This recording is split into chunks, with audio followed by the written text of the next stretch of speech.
Nous lisons un extrait du livre d'Isaïe au chapitre 63, la première lecture du premier dimanche de l'Avent de l'année B, qui correspond au dimanche 29 novembre 2020.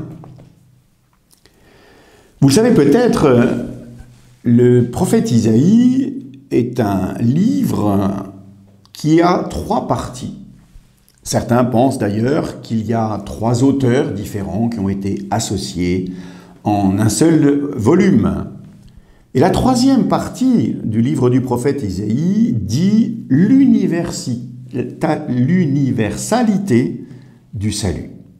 C'est-à-dire que, et nous entendrons ce prophète tout au long de l'Avent, il y a un appel à ce que tous les peuples connaissent ce message apporté par Dieu lui-même de l'importance que l'être humain a aux yeux de Dieu.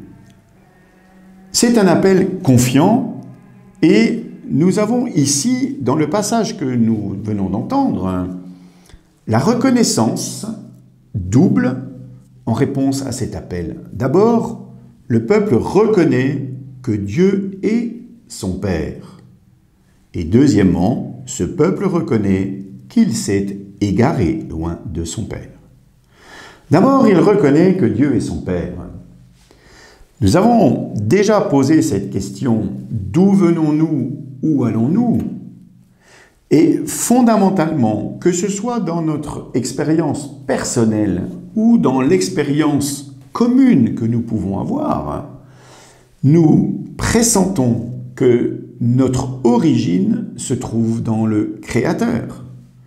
C'est pour cela que le peuple d'Israël reconnaît que sa filiation est une filiation divine.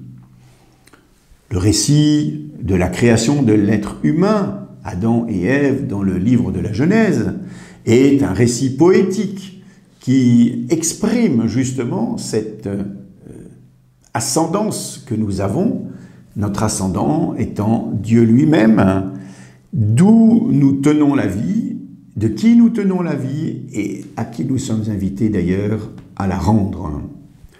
Parce que Dieu fit l'homme à son image, l'homme reconnaît qu'il est ainsi sa véritable source en Dieu, mais aussi il demande à se laisser encore façonner par lui. La création n'est pas un acte fait il y a des milliers, voire des millions d'années et qui n'aurait pas d'incidence sur notre vie d'aujourd'hui, mais c'est un acte sans cesse continué, que ce soit dans notre dimension personnelle ou dans une dimension commune. Mais en demandant à se laisser encore façonner par Dieu lui-même, ce peuple reconnaît qu'il s'est égaré, c'est-à-dire qu'il s'est laissé entraîner loin de sa source. Nous avons encore péché, nous nous sommes égarés, nous étions comme des gens injustes et nos actes justes n'étaient que linge souillé. Nous étions desséchés comme des feuilles et nos fautes comme le vent nous emportait. Cette distance par rapport à Dieu s'exprime pour le peuple d'hier comme pour celui d'aujourd'hui dans le constat d'un certain nombre de malheurs qui font que, si nous étions capables de revenir. Nous sommes l'argile, c'est toi qui nous façonnes, nous sommes l'ouvrage de tes mains. Le peuple en appelle à la bienveillance divine. Toi-même, viens à notre secours, tout seul, nous ne nous en sortirons point. En Jésus, Dieu vient sauver son peuple. Nous attendons parfois, pour sortir des impasses, que Goldorak arrive et qu'il y ait comme une intervention extérieure. Or, Dieu se fait proche en partageant notre humanité. Comme le dit saint Irénée, le Fils de Dieu devient Fils de l'homme pour que le Fils de l'homme devienne Fils de Dieu.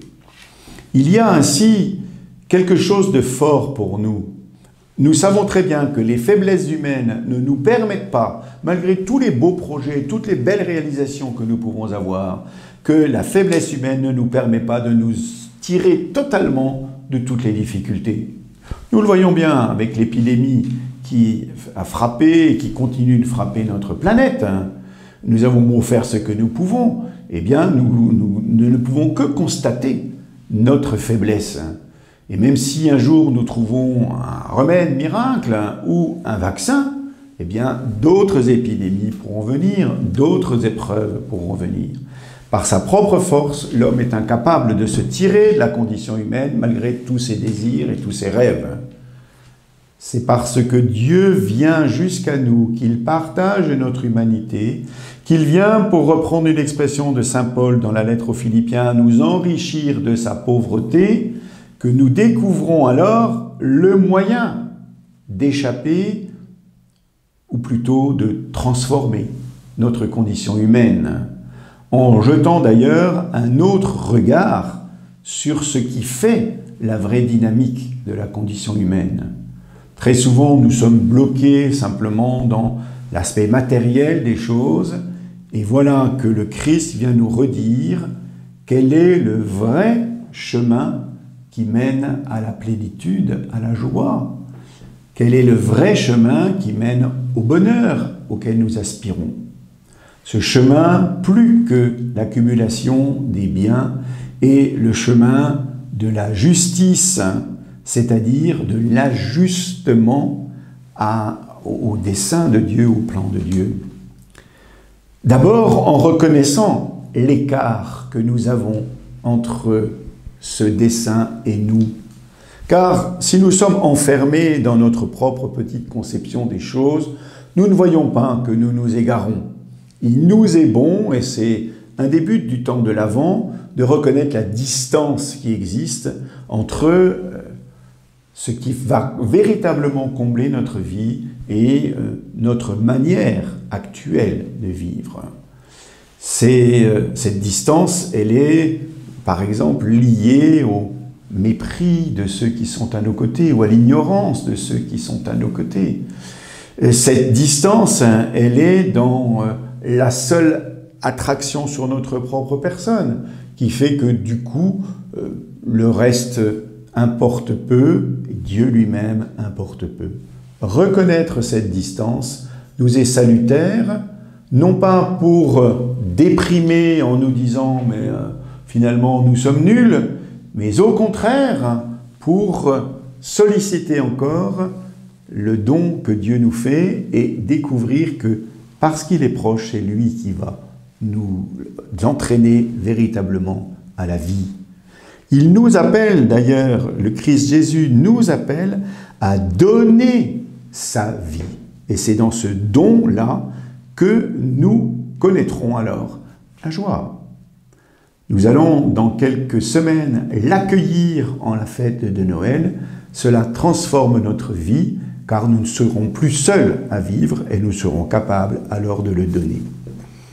Dieu se montre Père comme le reconnaît le peuple d'Israël dans ce passage du prophète Isaïe. Dieu se montre Père, mais il se montre en donnant son Fils pour nous rendre notre dignité de Fils.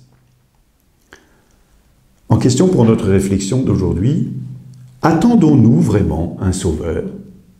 Si oui, dans quel domaine? Bonne rencontre.